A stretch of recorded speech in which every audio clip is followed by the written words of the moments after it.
2019년 12월 9일입니다. 오늘은 나는 공산당이 싫어요라고 외치면서 죽었다고 알려져 있는 이승복 어린이가 지금은 살아있으면 이제 어린이는 아니죠. 당시 어린이인데 공비들에게 피살된 날입니다.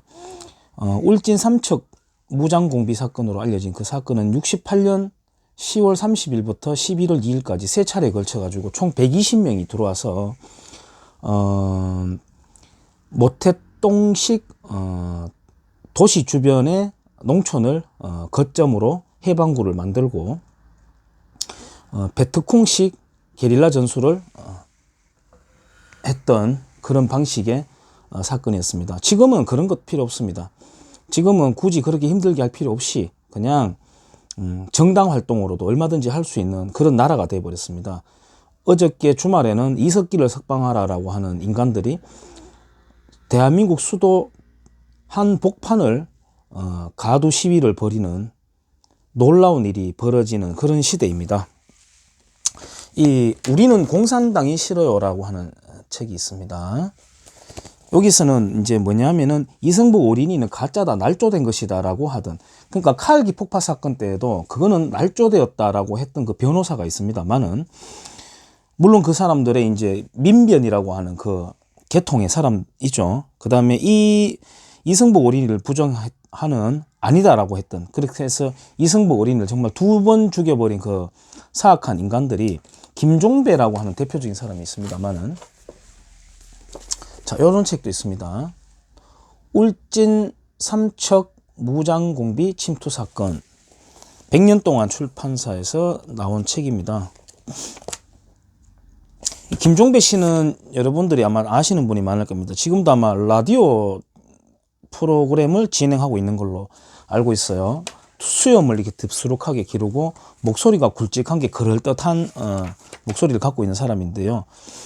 이 사람들은 왜 북한의 소행에 대해서는 그렇게 줄이고 아니다라고 은폐하고 싶어 할까요? 그 다음에 국내 사건에 대해서는 그렇게 크게 떠벌리고, 특히 그게 보수 정권 때 일어난 사건이라면요. 그 다음에 대한민국의 좌익들의 폭동 시위를 모조리 지금은 이제 민중항쟁이라고 하는, 그러니까 이 사람들이 이런 겁니다. 우리 민족이라는 게 있고, 그 우리 민족을 침탈한 일제가 있고요. 일본 제국주의가 있고, 그 다음에 일본 제국주의에 그 빠져나가고 난 자리에는 미제국주의가 또 들어오고, 그래서 친일파들이 미제국주의자들과 결탁을 해서 만든 나라가 이 대한민국이기 때문에 이 나라는 시작부터 잘못되었고 온전한 민족 해방이 아직 일어나지 않았다라고 하면서 소련의 식민지였던 북한, 그 다음에 대한민국을 식민지화 하려고 했던 중국에 대해서는 이야기를 하지 않죠. 뻔하죠. 그 사람들의 그 역사관이라는 거는. 어쨌든 이제 그런 내용들이 잘 기록이 되어 있는 게 요 책입니다. 요 책과 또 요런 책입니다. 참고로 이 100년 동안이라고 하는 곳에서는 이 대한민국 정체성 총서라고 하는 책이 몇 권 나왔나요? 30 몇 권인가요? 33권인가요? 마지막 나온 게 김영삼 기자의 제주 4.3, 여수 순천 반란, 그 다음에 대구 폭동, 이렇게 3가지 폭동 사건을 엮는 책이 끝으로 나왔는 걸로 제가 알고 있습니다만은, 그 책 전집을 사면은 이승만 대통령의 브론즈 동상을 띄워주는 그때 시절이 있었습니다. 잠깐만 보세요.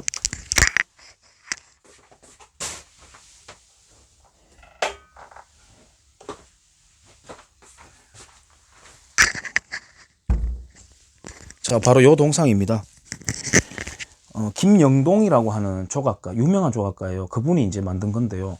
아주 묵직하고 소장 가치가 충분합니다. 근데 그 양질의 책도 책이지만 그 책을 사면 저걸 끼워주는 그때 패키지 상품이 있었습니다. 제 것만 일단 생각이 짧아가지고 제 것만 샀었는데, 이럴 줄 알았으면 몇 개 사놓을 걸 그랬습니다.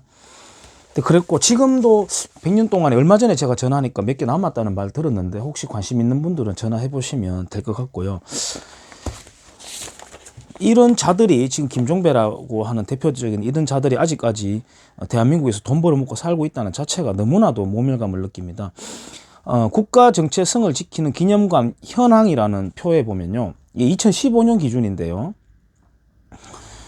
이승복 기념관, 그 다음에 5.18 기념관, 그리고 4.3 기념관 이렇게 세 가지를 비교를 해보는데요.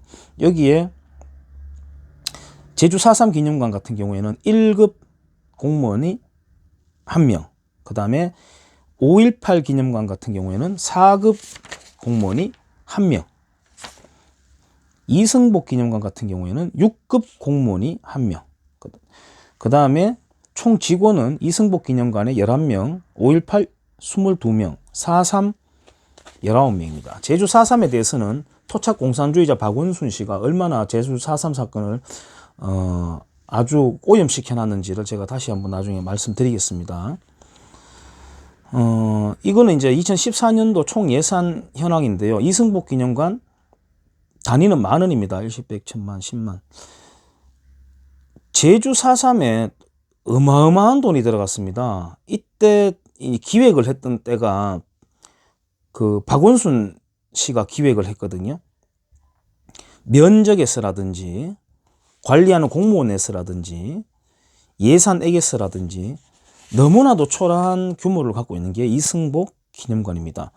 김주원이라는 사람과 김종배라는 사람이 대표적으로 이승복 사건은 위조되었다라고 했던 사람입니다. 특히 김종배 씨는 요즘은 모르겠습니다만 이슈 틀어준 남자 김종배 뭐 뉴스터치 이런 식으로 라디오를 했는 걸로 알고 있습니다. 지금 현재도 제가 2018년 신문 기사를 삽입을 해놨는데요. 자, 요렇게 생긴 교육감입니다. 울산시 교육감입니다. 좌파 교육감이고요. 학교에 있는 이승복 동상 모두 없애라는 울산 교육감이다. 시대에 맞지 않고 사실과도 다르다며 교육청 간부에게 철거를 지시했다. 대법원에서 이승복 기사는 사실이라고 판결했는데 되레 사실관계를 왜곡하고 있다. 대부분 개인이 기정한 것이다. 정치적 관점 따라 역사 뒤바뀌었어야 되겠느냐라고 하는 지적이 있음에도 이 여자 교육감은 이승복 동상을 없애라는 지시를 했다고 합니다. 과거를 지배하는 자가 미래를 지배한다. 그리고 현재를 지배하는 자가 바로 그 과거를 지배한다. 과거라는 건 역사인 거고요.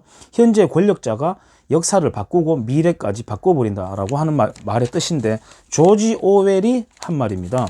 그래서 제가 그 메카시 의원의 메카시즘의 마녀사냥이다라고 하는 거는 요즘 좌익들도 써먹지 않아요.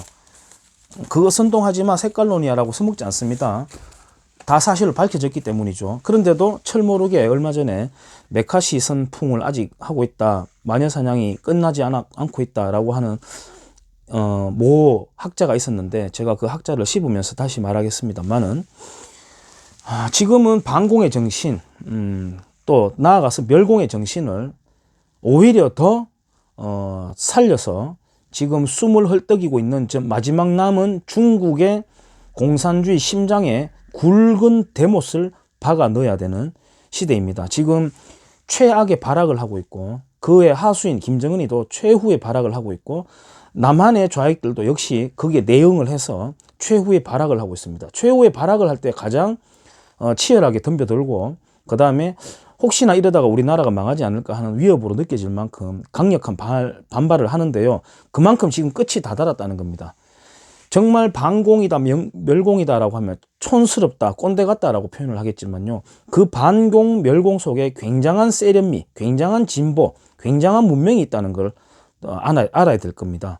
오늘 그래서 이승복 어린이를 추모하며 영상을 남겨봤습니다. 감사합니다.